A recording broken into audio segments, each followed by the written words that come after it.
Fala minha galera, terceiro dia hoje do Live Entre Amigos, tá? Vou receber a fera hoje, Léo Maranhão, para falar sobre ETFs com vocês. Tá chegando aí já já. Bom, aproveitar aí que a gente não começou para valer a live, né? Lembrar vocês que nessa semana de lives nós estamos também incentivando as pessoas a fazerem doações lá para o Asilo dos Idosos de Vitória, tá? Lá na minha bio você consegue encontrar diretamente, tá? Para a página de doações. Tá? Então, várias pessoas estão contribuindo, já estão me mandando. Fala, Léo, beleza? Tudo bom? Como é que tá? Tranquilo? Você está no Brasil ou está no exterior? Tô no Brasil, tô em Tá no Curitiba. Brasil? Ah, show de bola. Tô aqui lembrando a galera de fazer lá as contribuições, né? É, Isso. e aí, pessoal, quem quiser participar do nosso grupo lá no WhatsApp, no qual a gente está disponível lá para poder tirar dúvidas durante essa semana de lives, é só me mandar o comprovante inbox, né, que é bom até que a gente tenha um controle de quanto a gente conseguiu impactar em termos de doações. E aí a gente coloca vocês lá no grupo do WhatsApp, tudo bem? É isso aí. Ótima iniciativa, inclusive, né? Parabéns aí por ter tomado a frente desse projeto. E muito Valeu, Léo. obrigado, já agradecer, né, pelo convite e pela oportunidade aí de estar sempre compartilhando a nossa experiência com cada vez mais pessoas, né? Sim, show de bola. É isso aí. E esse assunto hoje é um assunto que, pô, me intriga muito, porque é uma coisa que eu tenho me dedicado muito a estudar ultimamente, entendeu? Sobre ETFs. E aí, pô, hoje eu sou aluno também, né? Eu sou aluno aí para aprender sobre isso aí, tá bom? Show de bola. Show de bola. Vamos lá então, Léo. O que que você queria começar falando sobre ETFs, explicar como é que é a sistemática, como que é construído o ETF, né? Começar pela base aí, né? Acho que eu posso intercalar um pouquinho também com a minha história, né? Por que que eu estou falando sobre Sim, ETFs? Um negócio que exato. pouco se fala no Brasil. E justamente por Uhum, isso, né, aproximadamente um ano atrás, eu percebi que pouco se falava sobre isso, né? Eu estava com uma experiência já de mais de 4 anos trabalhando na indústria, né, na uhum. Alemanha, com ETFs, com índices principalmente, né? Então, e eu queria começar a compartilhar alguma coisa da minha experiência. É, Uhum.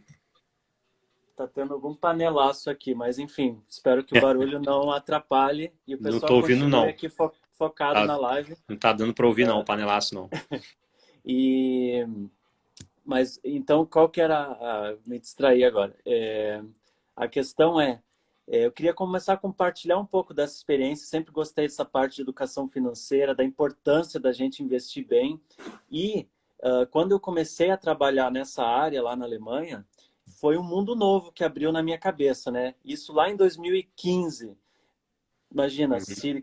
se hoje se fala muito pouco sobre investimento em ETFs no Brasil, imagina lá em 2015, né? Então, foi um mundo novo que se abriu, eu percebi ah, como é algo que já está no cotidiano das pessoas, principalmente nos Estados Unidos, e muitos dos nossos clientes também eram não só dos Estados Unidos, mas do Canadá, né, aí de Uhum. Toronto, e muitos também da Europa.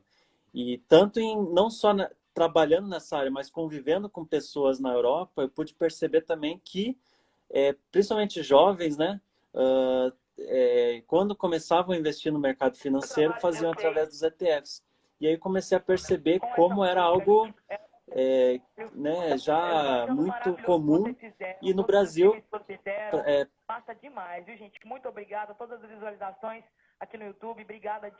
peraí que deu uma travada aqui.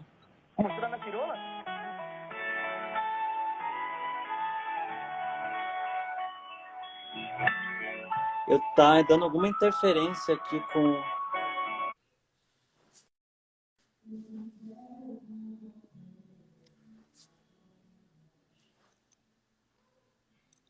Pera aí, pessoal, acho que o Léo teve algum probleminha lá, ele vai voltar, tá? Vai voltar para continuar falando aí dos ETFs. Só um minutinho.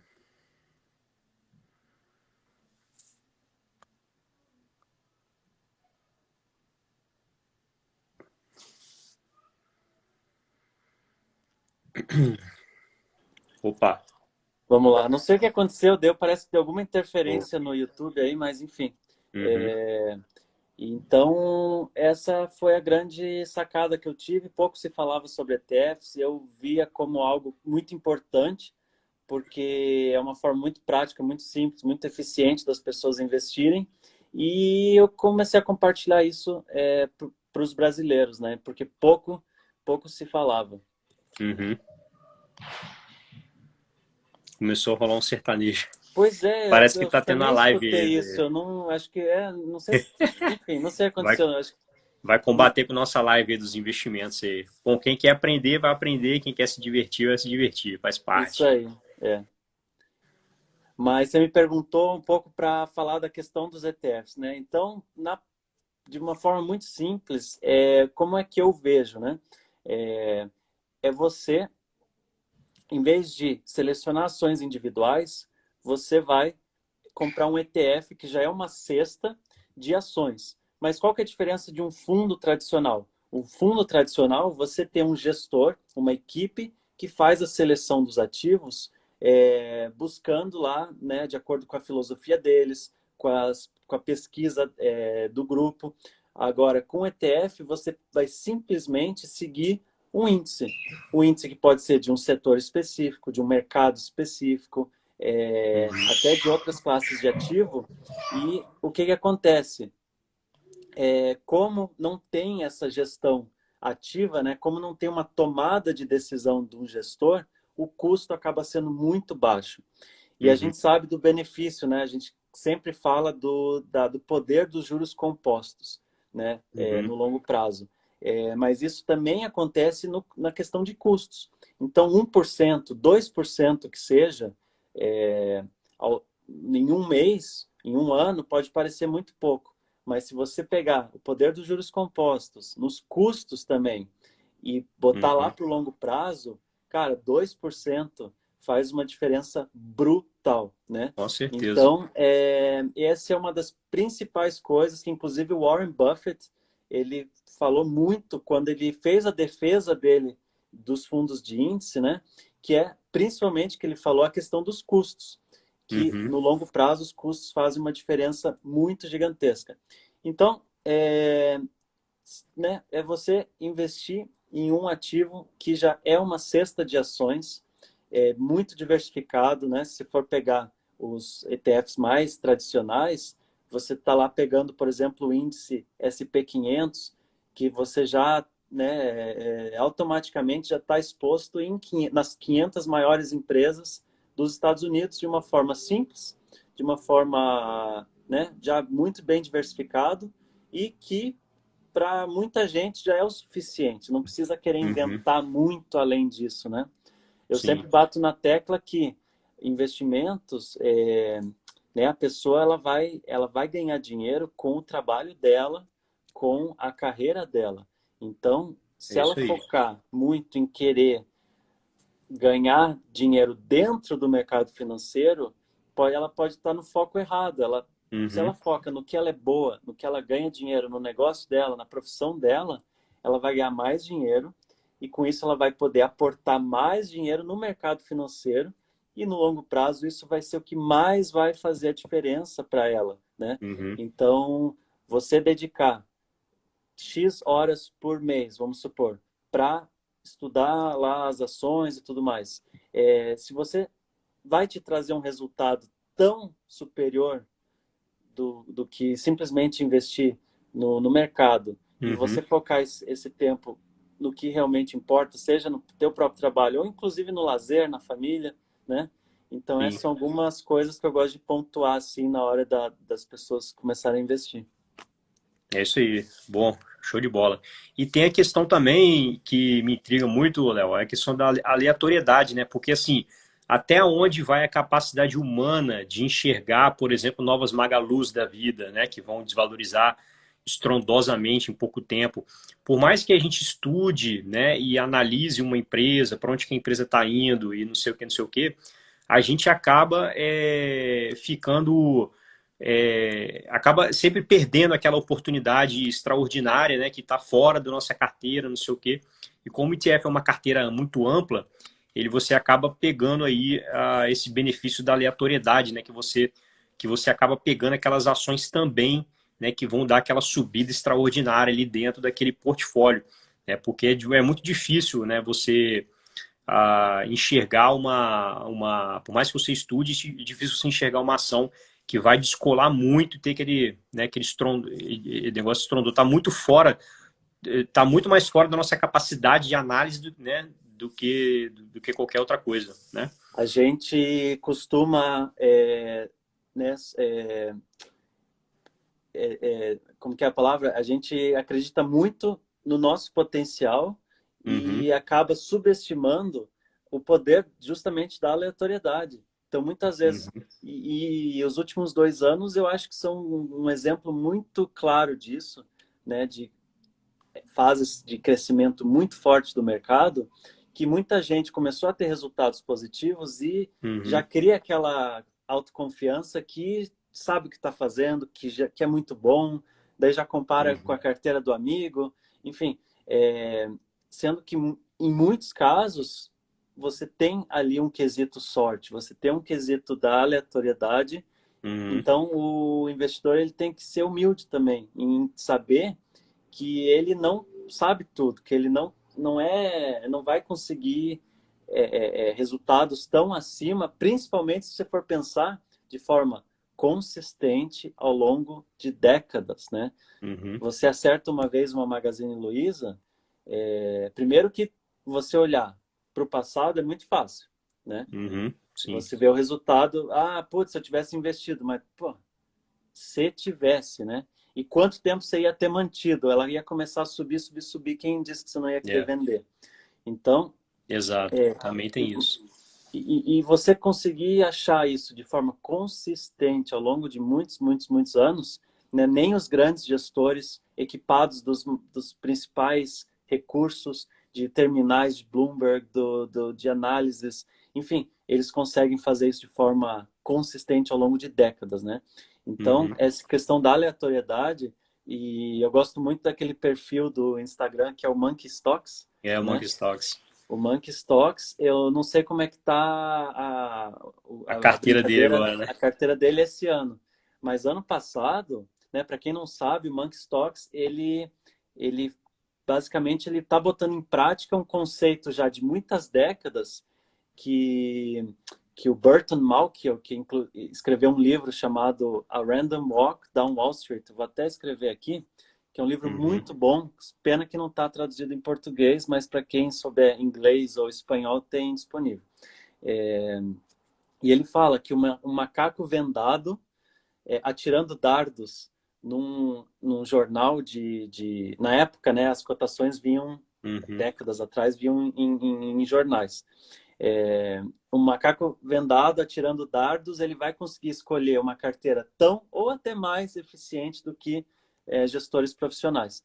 Então, uhum, esse foi o conceito na época, muito polêmico, inclusive, tudo mais. uhum, Só que o Monkey Stocks decidiu fazer isso comparando carteiras semanais aleatórias, comparando com uhum. carteiras semanais das corretoras. E o cara destruiu, né? Destruiu E se eu todo não me mundo. engano, ele ficou em segundo lugar ano Aham, passado. Então a destruiu. rentabilidade aleatória dele foi melhor do que assim, era eu acho que mais de 20 carteiras que ele estava Sim. comparando, né? Foi 75%, se eu não me engano, o rendimento da carteira dele. 75%. Ele bateu a minha, por exemplo, a minha deu 67%, entendeu? Até eu fui humilhado no meio dessa história toda aí. Pois é, e isso mostra que a gente tem que ter os pés no chão, é, né? A gente também está no atual momento aí de queda, né? No mês passado aí de queda muito brusca das ações, também para mostrar que os ciclos acontecem e que a gente tem que pensar no longo prazo. Muita gente começou a botar dinheiro que não deveria botar porque se empolgou demais, queria Uhum. aproveitar o bull market, né? Os movimentos de alta do mercado, e a maré baixou e muita gente ficou né, desesperada com o que aconteceu. Quando diz o Warren Buffett, né? Quando a maré baixa, você vê quem tava nadando nu, né? O Pois é. famoso ditado dele. Então, isso aconteceu, eu acho que para quem conseguiu respeitar minimamente o risco, né, a personalidade dela de risco, a aversão ao risco e manter a reserva de emergência, muita gente ficou apavorada, mas é normal e no longo prazo vai conseguir recuperar. Agora, para quem, por Uhum, exemplo, não botou em reserva de emergência, ou para quem botou reserva de emergência em lugar que não deveria, uhum, é complicado, né? Então tem que ser muito, tem que usar esse momento como aprendizado, eu acho, muito importante. uhum. Sim. E os ETFs acabam cumprindo um papel para, eu acho que para um percentual muito grande das pessoas de diversificação, de forma simples, né? Então, mesmo para quem não quer sair do Brasil, por exemplo, quer manter o dinheiro dentro de corretora aqui no Brasil, só de você diversificar, por exemplo, num IVVB11, que Uhum, é um ETF que segue o índice dos Estados Unidos, cara, quem tinha um percentual da carteira em IVVB11 uhum. conseguiu segurar a queda, assim, de uma forma muito considerável, por dois principais Com motivos, né? certeza. Primeiro que a queda da bolsa americana não Foi foi menor. foi menor do que a Uhum, nossa e principalmente pela questão do dólar, né? Então o dólar disparou e toda boa parte da queda uhum. foi compensada pela alta do dólar. Então, ficou muito claro, eu acho, essa questão da importância de você diversificar no exterior também. Eu lembro quando eu comecei a botar a cara aqui no Instagram no passado, eu comecei a falar não só de ETFs, mas também de investimentos no exterior, né? Afinal, né, eu estava morando na Alemanha e tinha essa vivência e eu percebi a importância de você ter investimentos em moeda forte. E Uhum. muita gente falava, não, mas como assim? O dólar tá caro. Não, mas Nossa, quanta gente falou isso pra mim o toda hora. mercado americano tá muito caro. O do Uhum, Brasil agora, o Brasil é bola da vez. O Brasil tá passando as reformas, vai subir.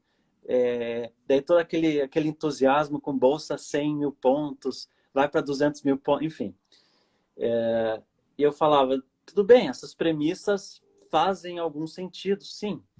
Só que quando estourar qualquer coisa, o Brasil ele não é uma ilha, muito pelo contrário, ele vai ser o uhum, primeiro lugar, um dos primeiros lugares a ser impactados. Não importa se o dólar está caro, se o dólar está caro, vai ficar ainda mais caro, né? uhum, Acontecendo qualquer turbulência no exterior. Se o mercado americano tiver alto e cair, o Brasil vai cair também.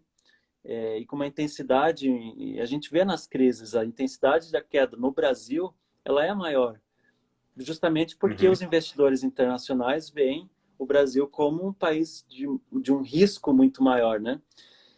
Então, assim, eu comecei a falar sobre a importância de investir no exterior, teve esses questionamentos, e a gente vê que mesmo assim, quem estava diversificado no exterior, é, conseguiu amenizar muito a queda, né?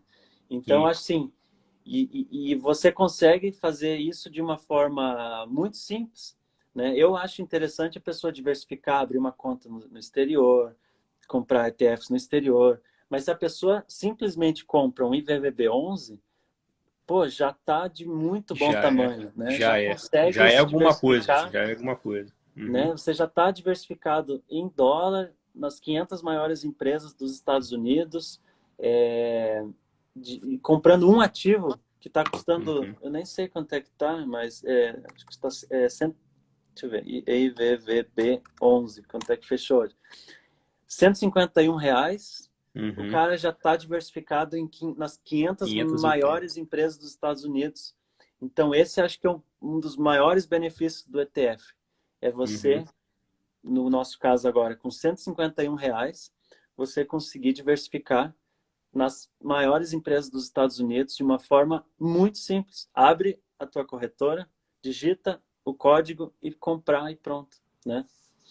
Eu costumo falar que com 3 ETFs você consegue diversificar de forma muito ampla, pegando todos os estilos, digamos assim, né?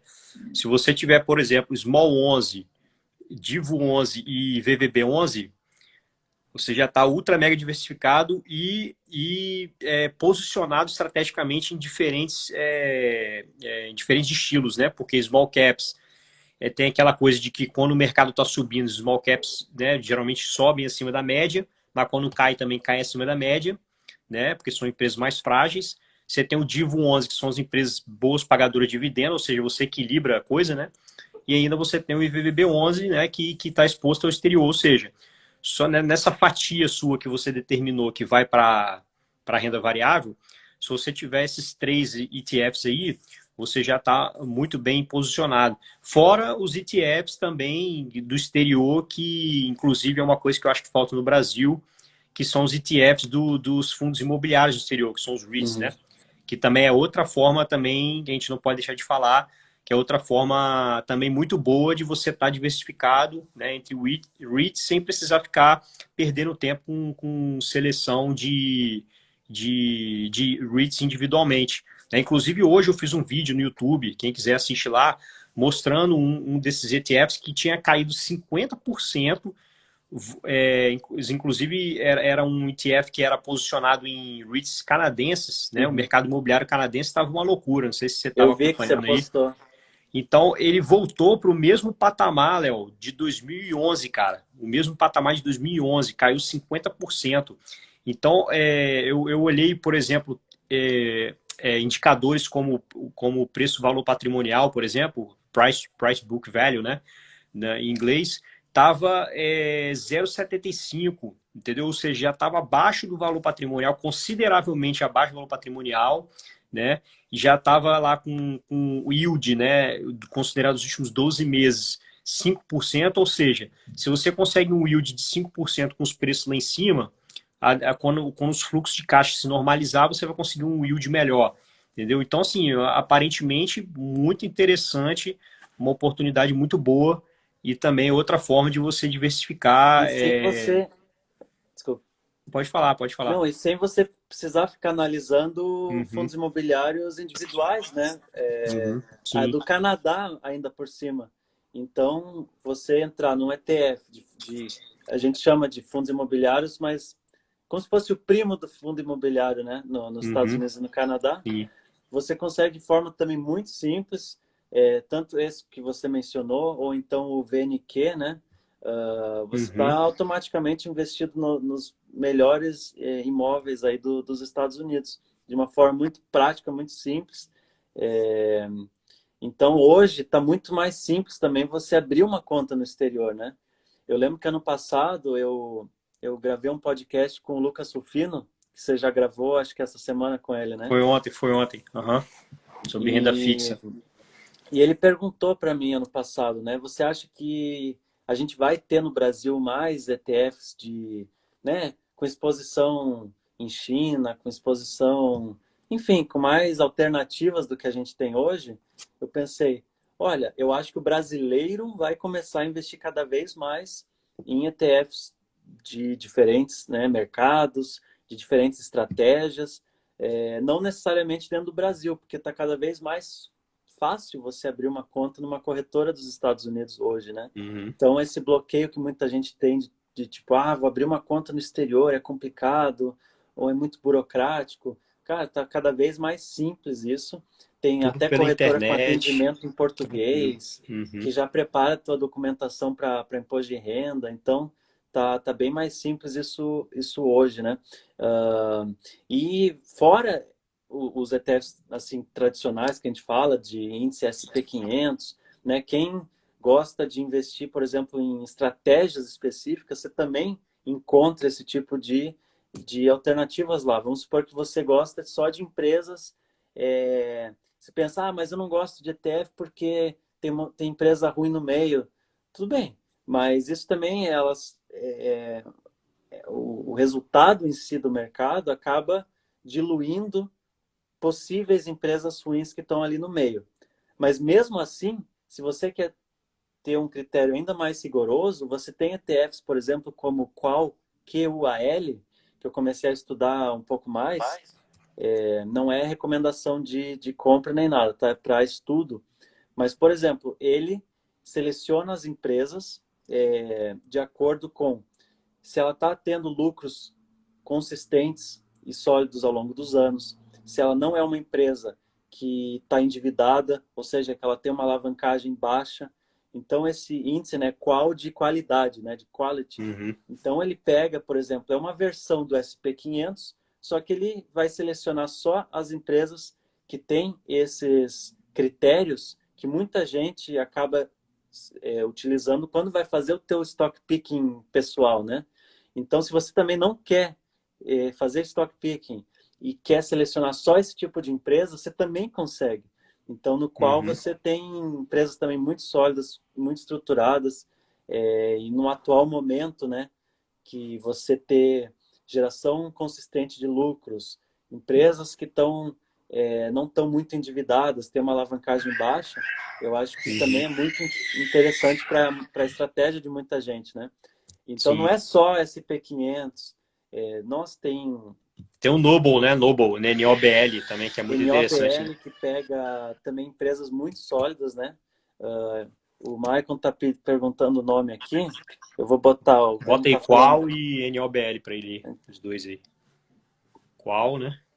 Quality. o NOBL eu acho interessante porque eu acho que muita gente, até fez uns comentários nos últimos dias nos meus stories, que muita gente vem me perguntar sobre dividendos, né? E às vezes eu vejo um foco um pouco exagerado em cima O de brasileiro, dividendos. o brasileiro adora o dividendo. O tempo inteiro só fala de dividendo. Né? Eu até dou o exemplo da Apple, que ficou entre 96 até 2012 sem pagar dividendos, e a Uhum. ação dela cresceu aproximadamente 100 vezes, né? Sim. Uhum. Mas o NOBL ele é interessante porque, indiretamente, ele acaba pegando empresas super sólidas, né? Empresas que estão Sim. pagando dividendos de forma crescente e consistente há mais de 25 anos. Então, ele acaba sendo um filtro também para empresas muito sólidas. Uhum. Só que você não vai ter ali empresas como a Apple, empresas como o Facebook, né? Então, tem esse lado também, né? Tem que... É só para fazer uma ressalva para o pessoal entender um pouco. Isso aí, esse ponto foi importante que você tocou, porque a gente tem que deixar claro para as pessoas que a forma de uma empresa remunerar a pessoa é através de duas formas, né? Através do crescimento dos lucros que a empresa vai gerando ao longo do tempo e através que isso, obviamente, vai refletir no preço da ação ou através de dividendo. Então, o NOBL, ele tem empresa ali que tem característica de um meio termo, né? A maioria das empresas ele retém uma parte do lucro para poder continuar, né, reinvestindo no negócio e continuar crescendo. Provavelmente não vai ser umas taxas de crescimento extraordinárias, mas vai ter ali um crescimento de 5 a 10% ao ano, na maioria das vezes, e distribui o resto do lucro em forma de dividendos, tá? Então você tem os dois benefícios ali ao mesmo tempo, tá? A empresa de crescimento como a Apple, e a Amazon também, né? Que até hoje eu acho que a Amazon nunca pagou dividendos, se eu não me engano, né? Ela reinveste todo o lucro. E aí, isso aí, se obviamente, por que que isso acaba tendo um risco maior para o acionista, né? Porque o gestor está optando por sempre reinvestir o seu capital no negócio, mas isso não significa que aquele capital investido vai ser um capital investido, vai ser um percentual interessante. Então, ora, quando a economia está bem, por exemplo, aquela empresa pode te dar, por exemplo, um retorno sobre o capital investido de 10, 15%, por exemplo, e quando a economia está mal, ele vai te dar um retorno sobre capital investido menor, né, de 7, 6, 5%, né, dependendo da situação. E aí, nessas situações, acaba não sendo tão favorável à retenção dos lucros, entendeu? Mas é importante isso, porque poucas pessoas conseguem perceber, né, essa questão da diferença entre uma empresa que distribui dividendos e outras que retém, né, o lucro. Tá bom, pessoal? É até uma pergunta que veio também para mim, né? Com foco em dividendos, você prefere REITs ou você prefere ações? Eu pensei, não dá para fazer esse tipo de comparação, né? Você tem que pensar mais no que tipo de ativo você quer ser dono. Você quer ser dono de Uhum. REITs, você quer ser dono de empresas como tipo no formato de ações, né? É muito relativo você você apenas olhar Uhum. para a parte de dividendos, né? Então, a pessoa tem que É. tomar um pouquinho de cuidado Para nisso algumas empresas, Léo, eu considero que o distribuir dividendo demais acaba sendo perigoso pelo negócio em si. Por exemplo, também. uma empresa de tecnologia, por exemplo, ela não deveria distribuir todo o seu lucro, porque uma empresa de tecnologia, se ela não reinvestir no negócio, ela morre, né, por falta de inovação. Agora, outras empresas, por exemplo, como transmissoras e geradoras de energia, né, você tem ali uma Faz, estrutura física que basicamente você mantém aquilo ali ao longo do tempo, né? E aí você permite que aquele negócio distribua mais dividendos sem prejudicar propriamente o negócio, tá? Então isso aí é uma coisa relativa. Agora os imóveis, são do ponto de vista de distribuição de dividendos é mais seguro, né? Porque ao invés do fundo imobiliário reter para aquisição, sei lá, porque a gente tem também a situação de que os REITs têm uma característica diferente lá, né? Os REITs eles uhum, funcionam como se fossem empresas, né? Eles são podem reter os empresas, né? lucros para comprar fazer outras aquisições, né? Eles podem se alavancar financeiramente e tudo mais, enfim, é outra dinâmica. Mas, enfim, os imóveis, eles são imóveis físicos, né? Ele tem essa pretensão de você estar distribuindo todo o lucro, por exemplo, não prejudica o negócio, porque aquilo ali são edifícios em bons locais, localizados, né? E ali fica aquele negócio gerando fluxo de caixa continuamente, né? Infinitamente, entendeu? Então acho que tem que ter Nessa, um pouco dessa percepção também. pois é, exatamente. Você falou da Amazon, né? Realmente, a Amazon não paga dividendos ainda. O Google e o Facebook também não pagam e são empresas de um perfil completamente diferente, né? E Uhum, que foram empresas que cresceram demais nos últimos anos. Então, você tem que saber dosar essa questão dos dividendos, né? Não focar só uhum, ali no yield dela, porque não quer dizer muita coisa. isso. Bom, vou aproveitar um pouquinho aí, já deu meia hora de live. Vou lembrar a galera para fazer as doações lá para o Asilo de Vitória, tá? Asilo dos Idosos de Vitória. Lá na minha bio tem o link. Você pode clicar lá, já vai direto na página. Você pode contribuir através do PagSeguro, né? Ou da PicPay também, o aplicativo PicPay, ou transferência direta também, transferência bancária, tá, pessoal? E outra coisa, nós estamos recebendo os comprovantes, então mande para mim inbox o comprovante ou para mim ou para o Léo, que a gente vai colocar você lá no nosso grupo do WhatsApp, tá? Todas as feras do mercado financeiro que estão fazendo a live comigo aqui estão lá no grupo e a gente vai ficar à disposição de vocês durante uma semana inteira, até quarta-feira da semana que vem, né, para poder tirar as dúvidas que vocês tiverem, tudo bem? Isso aí, vão lá e a gente vai ter toda. Vai ser muito legal poder compartilhar com até mais profundidade, né, as nossas Uhum, visões aí, as dúvidas mais individuais de cada um. com certeza. Você quer falar mais alguma coisa, Léo, a respeito de, tipo, por exemplo, construção do ETF, para ver se... Às vezes até tem uma pessoa que ainda não tem tanta ideia assim, né? Por que é construído o ETF, como que é, se primeiro Uhum. nasce o índice, depois nasce o Isso. ETF, né? E por Então, aí eu vai. trabalhei muito tempo na área dos índices, né, que eles acabam sendo o esqueleto praticamente do ETF. E eu acho que o mais interessante de mencionar é que o ETF ele segue um índice, né, como já foi falado, que por sua vez, ele segue uma sequência de regras pré-determinadas. Então, realmente, não tem ali a mão de um gestor tomando decisões, né? É uma série de regras que foram definidas anteriormente. Por que que isso é bom? Tá? É bom primeiro, a gente já falou da questão dos custos, porque basta você seguir o que o índice está sendo feito, né? Você reduz custos, você não precisa ter uma equipe gigantesca, pesquisa, né? Toda uma área de research fazendo pesquisa. Você não tem, e que aliás é um setor, né, que tem muita pompa, também muita um status muito poderoso dentro do mercado financeiro, né? Então tem certos custos ali que também é porque o cara tem a sede dele no prédio mais chique de Nova York, coisas assim, né? E que Uhum, acaba, né? Não existe almoço grátis. Isso é custeado por quem? Pelos investidores através das taxas de administração.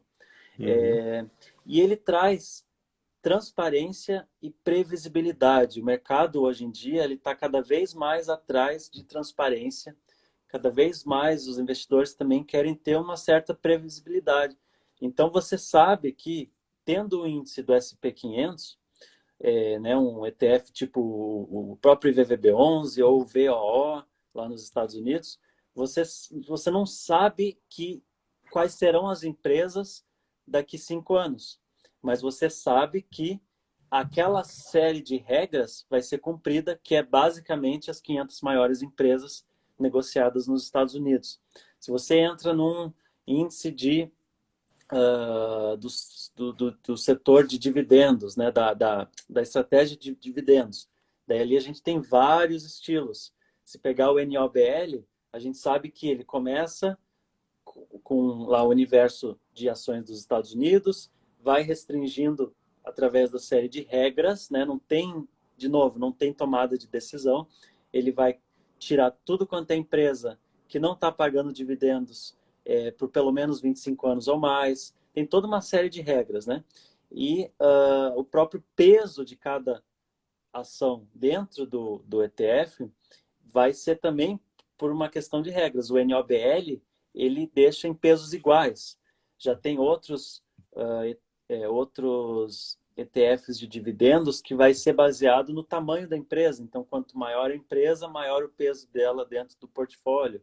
Outras que vai ser baseado no próprio dividendos. Então, empresas que pagam mais dividendos vão ter um peso maior proporcionalmente dentro do portfólio. Então, isso dá essa segurança para o investidor, que ele sabe que a estratégia que ele decidiu vai ser cumprida ao longo da vida daquele ETF, né? Então, às vezes, se você entra num fundo de um gestor ativo, você está confiando na gestão dele, mas você não sabe exatamente quais serão as estratégias que ele vai tomar, né? E isso dá um pouco...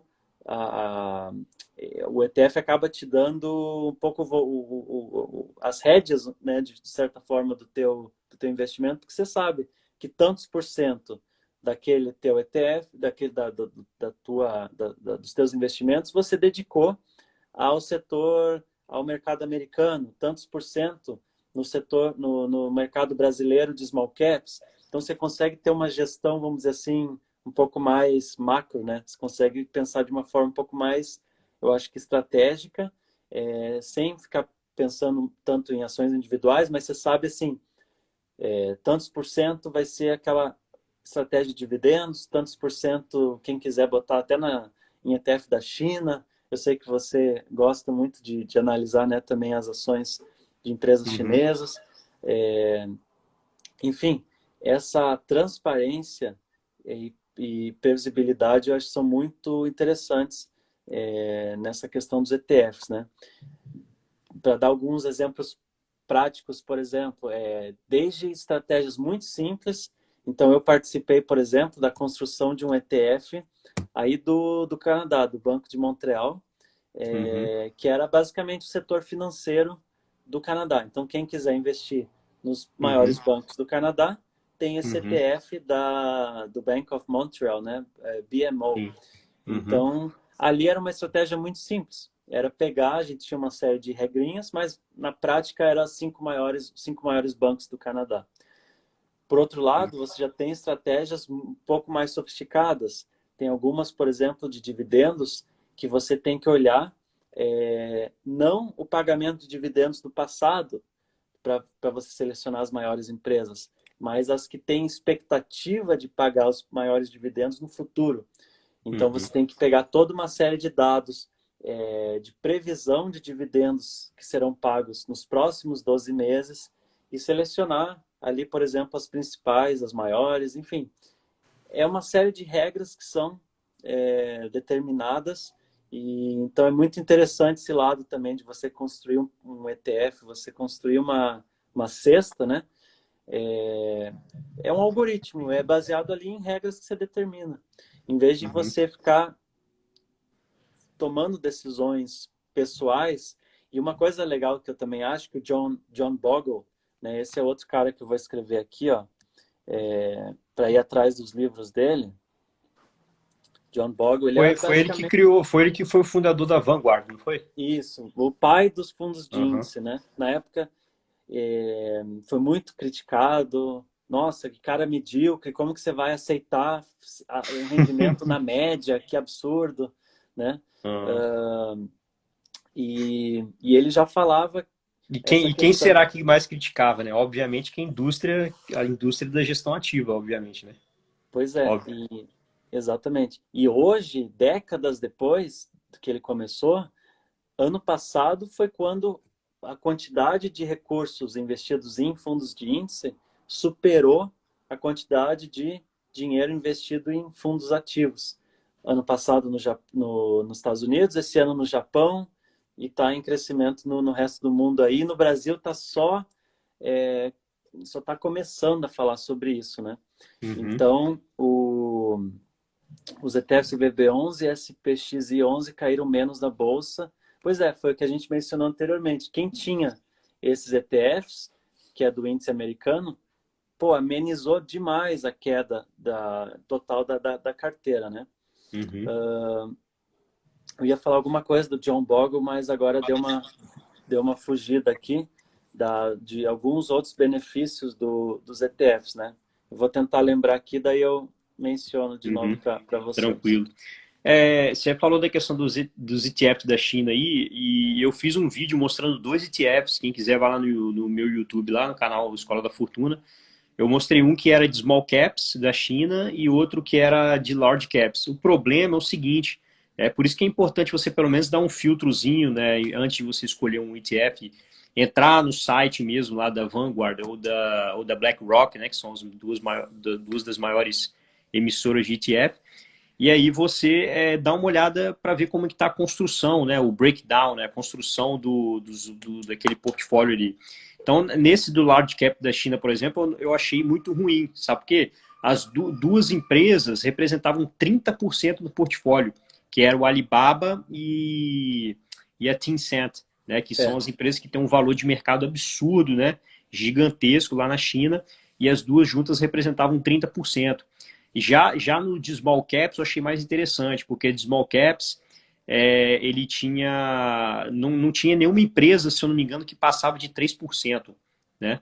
Tinha nenhuma empresa que passava de 3%, então era muito mais bem distribuído, né? Então, lá no Brasil a gente também tem esse problema, né? Com o BOVA11, por exemplo, você tem empresas que têm peso muito grande, né? Já os small caps é muito mais bem distribuído, né? A Small 11, né? Que também, eu acho que a empresa que mais tem participação no Small 11, acho que é a Eneva, que tem 6%, entendeu? O máximo, mas a maioria tá tudo entre 2% e 3%, né? Então, assim, eu acho que a questão do ETF você tem que tomar cuidado, porque hoje é uma indústria que já se tornou tão grande que os caras já inventaram tudo quanto é troço. E aí, se você começa a inventar moda inventam demais, moda aí você também. está fazendo um ETF picking, né? Que é o que você fala, né? Você tá querendo. É tipo assim, eu vou ter um ETF que é focado só em empresa de marihuana, né? De venda de maconha. Eu vou ter um ETF, não sei o quê. Aí, pô, aí já perdeu o sentido, né? Aí você vai ter, é mais fácil você ir para os índices mais amplos, ou pelo menos um ETF como o Noble, né, o NOBL, que pelo menos pega uma coisa um pouco mais ampla, os critérios não são tão estreitos quanto selecionar ações de um setor específico. Você fica completamente exposto, né, quando você aplica num ETF que é de um setor só. Você fica completamente exposto àquele setor ali, ainda mais quando se trata de um setor novo, né, como é o setor de marihuana, que tem tantas incertezas em relação ao futuro desse negócio, né?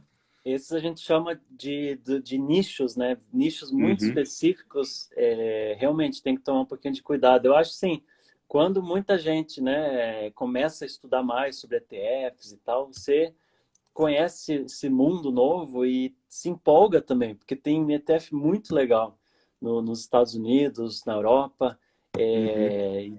assim que você fica animado em investir em várias e realmente te dá essa tendência de querer fazer um ETF picking, né? E então vem algumas pessoas às vezes no meu inbox e falam: o que que você acha de uma carteira com esses ETFs? Daí me passa uma lista assim de 5, 6, 7, 8 ETFs. Eu penso, cara, calma, começa com um, É, aos pouquinhos vai adicionando outros, né? exato. ETF é para simplificar a vida, não para poder complicar mais ainda, pô. E outra coisa, se você tem um ETF tipo VOO, que é do S&P 500. Daí o cara também vem falar, não, que tal o teu VO e o QQQ, que é de tecnologia, que é só da Nasdaq, né? Daí Aham. tem que tomar cuidado. Por quê? Porque o índice S&P 500, as maiores empresas, são as mesmas do QQQ, que é Uhum. Microsoft, Sim, que é Apple, que é Amazon, que é Facebook, que é Alphabet, Google, né? exato. Então, quando você junta dois ou mais ETFs, você tem que olhar a sobreposição das empresas também. Uhum. Então, se você tem, por exemplo, o S&P 500, ele já tem um peso considerável em empresas de tecnologia. Se você adiciona mais um ETF de tecnologia, você vai Uhum. pesar isso ainda mais, né? Então, e eu lembrei o que eu ia falar da questão do John Bogle, né? Que ele menciona também nos livros dele. Uh, você reduz, você reduz o erro, né? Por exemplo, se você está num ETF tipo do índice S&P 500, o teu principal risco lá é o risco de mercado, né? Que é o risco que o mercado vai subir, vai cair. Quando você tem um fundo, você faz a tua própria carteira, você já adiciona um outro risco que a gente minimiza ele demais, que é o erro, o nosso próprio erro, o erro humano, né? Uhum. Então, o erro do gestor, o nosso erro de escolher errado.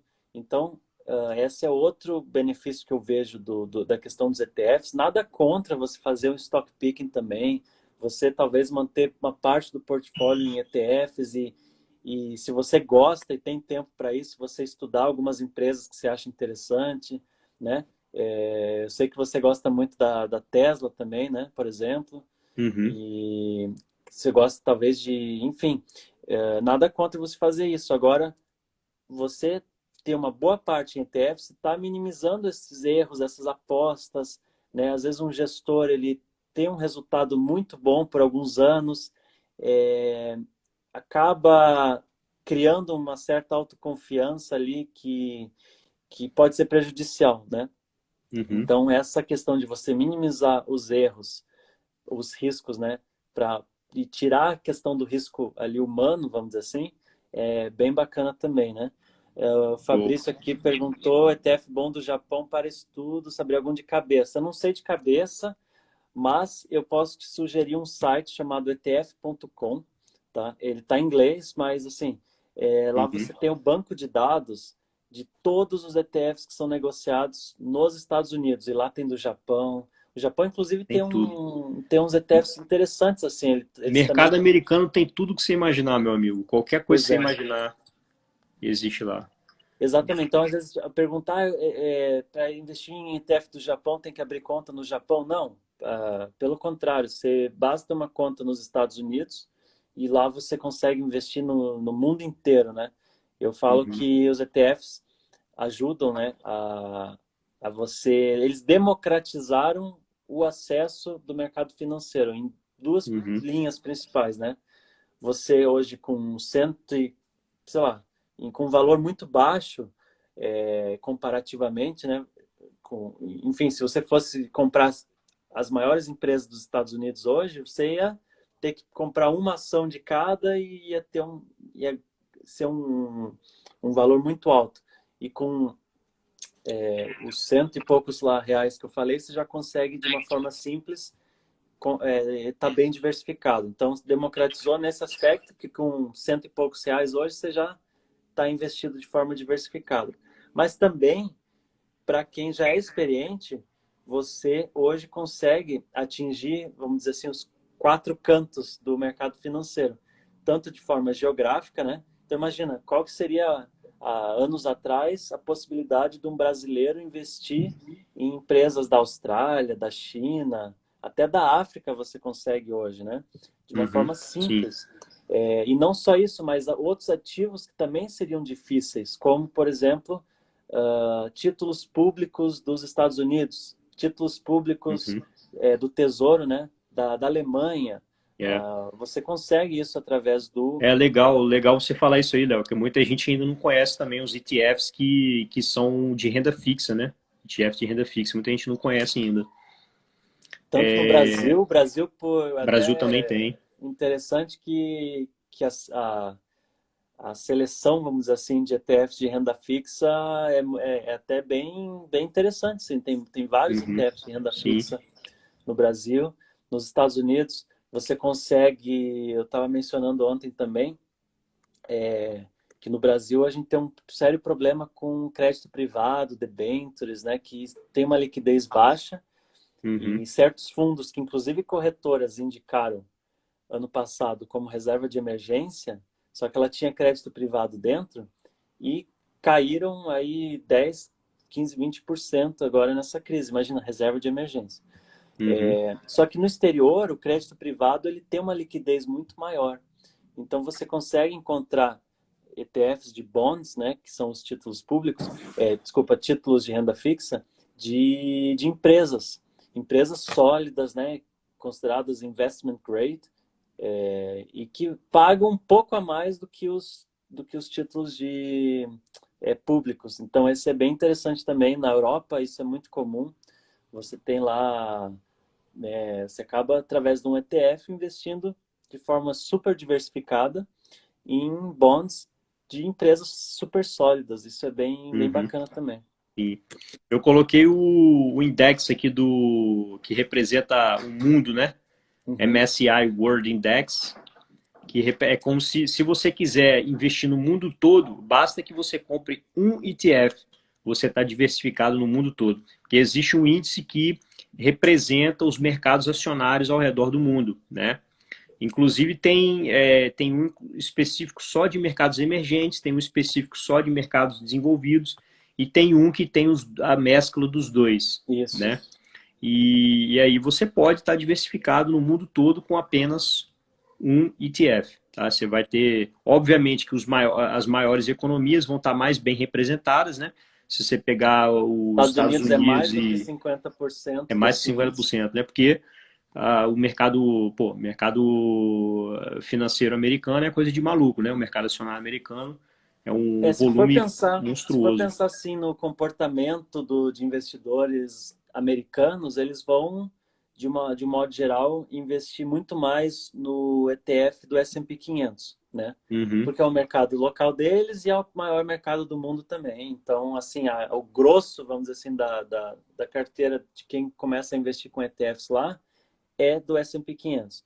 Na uhum, Europa já é um pouquinho diferente, né? Porque a Europa, os países são muito pequenos, então você pensa de uma forma mais europeia, só que mesmo assim a Europa ele acaba sendo um mercado que, por exemplo, os Estados Unidos é muito maior, né? A força do mercado americano. Então o MSCI World ele é um índice muito usado na Europa, porque ali você tem um peso grande em Estados Unidos, que é a maior economia do mundo, as maiores empresas do mundo.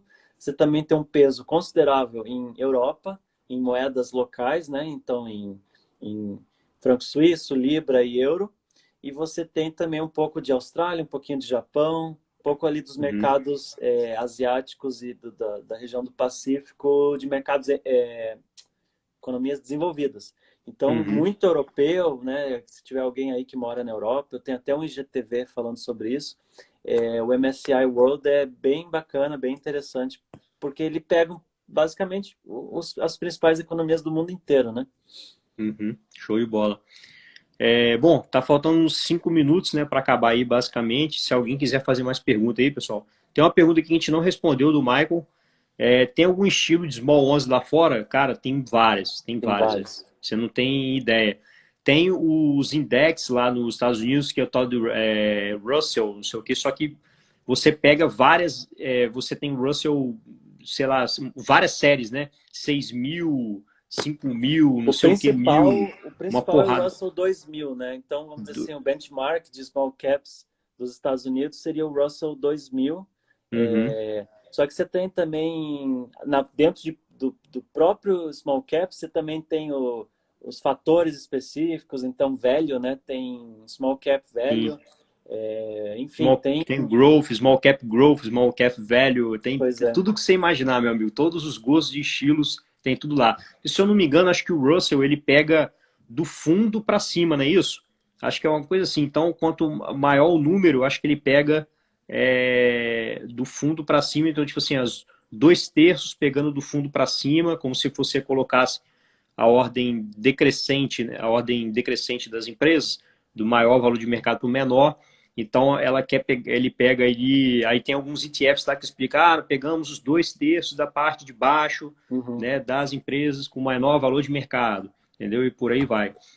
Basicamente o Russell ele divide assim em 1.000 e 2.000. Então 1.000 são as Uhum, maiores, então ali uhum, entra o S&P 500 e mais 500, e o 2.000 então são as small caps, né? Então a gente considera que o S&P 500 seria large caps, daí tem uma uhum, intermediária ali, e os 2.000 seriam os small caps mesmo, né?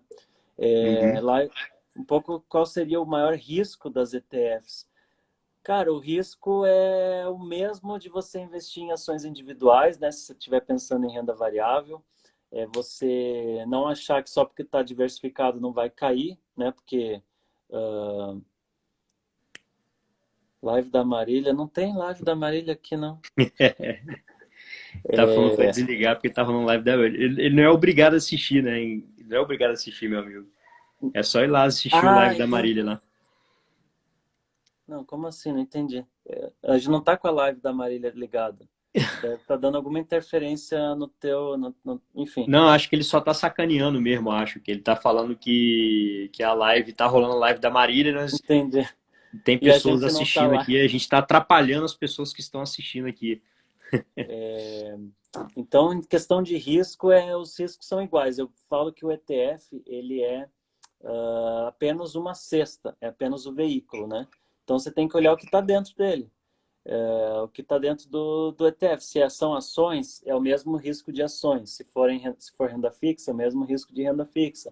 A gente não falou dos ETFs de commodities, né? Então, tem ETF de ouro, ETF até de milho, e quem quiser investir também.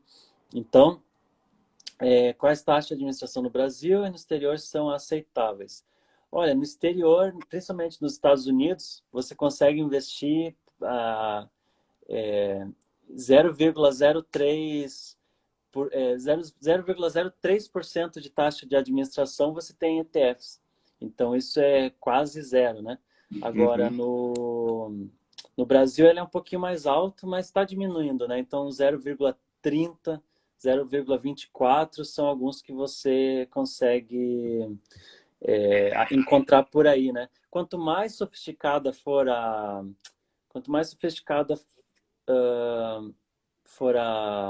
estratégia, mais caro vai ser, né? Então, você selecionar o índice S&P 500 é mais simples, é o índice mais usado no mundo, então tem muita escala também, e eles conseguem fazer um preço praticamente zero.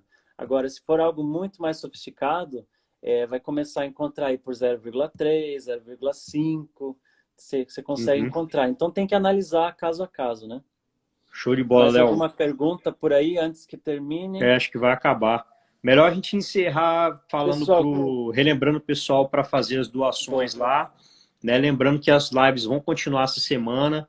Amanhã, se eu não me engano, acho que é com o Bruno Sandri, se eu não me engano, amanhã, né? Nós vamos falar sobre investimento no exterior, não percam, tá? Mas lá eu estou colocando meus stories todo dia, o calendário direitinho lá. E não se esqueçam, pessoal, de fazer a doação, tá? Para o Asilo dos Idosos de Vitória. Lá na minha bio tem a link, é só clicar lá, vai direto na página, né? E se você quiser, né, a gente agradece muito se você fizer isso, mandar o comprovante para a gente que você fez a doação, para a gente ter um controle, né, do impacto que a gente está gerando com as lives, incentivando a galera. E também a gente vai colocar essa pessoa que mandar o comprovante, a gente coloca essa pessoa lá no nosso grupo no WhatsApp para poder passar a semana toda tirando as dúvidas. Beleza? Léo, eu agradeço Isso aí. demais, cara, a oportunidade aí por ter Bom, obrigado aí pelo convite, aceitado o né? convite, beleza? E Muito quem obrigado quiser mesmo. saber mais, dá uma maratonada lá no meu perfil. Tem muito post, muito story salvo em Tem mesmo. destaque, tem Bastante coisa sobre IGTV. ETF. Eu tenho feito também bastante vídeo também, tá, Léo? Sobre ETFs também. Pois é, Principalmente os ETFs do exterior, do Brasil. Eu fiz um vídeo recentemente sobre o Small 11 também, mostrando a composição do Small 11 e tal. Beleza? Tamo isso aí. junto, meu Então, amigo. qualquer dúvida, eu gosto de responder também todo mundo que vem perguntar no meu inbox. Quem tiver alguma dúvida aí pode falar comigo Show. e Valeu aí todo mundo. Digo mesmo, digo mesmo. Valeu, valeu, galera. Um abraço aí. Boa noite. Valeu.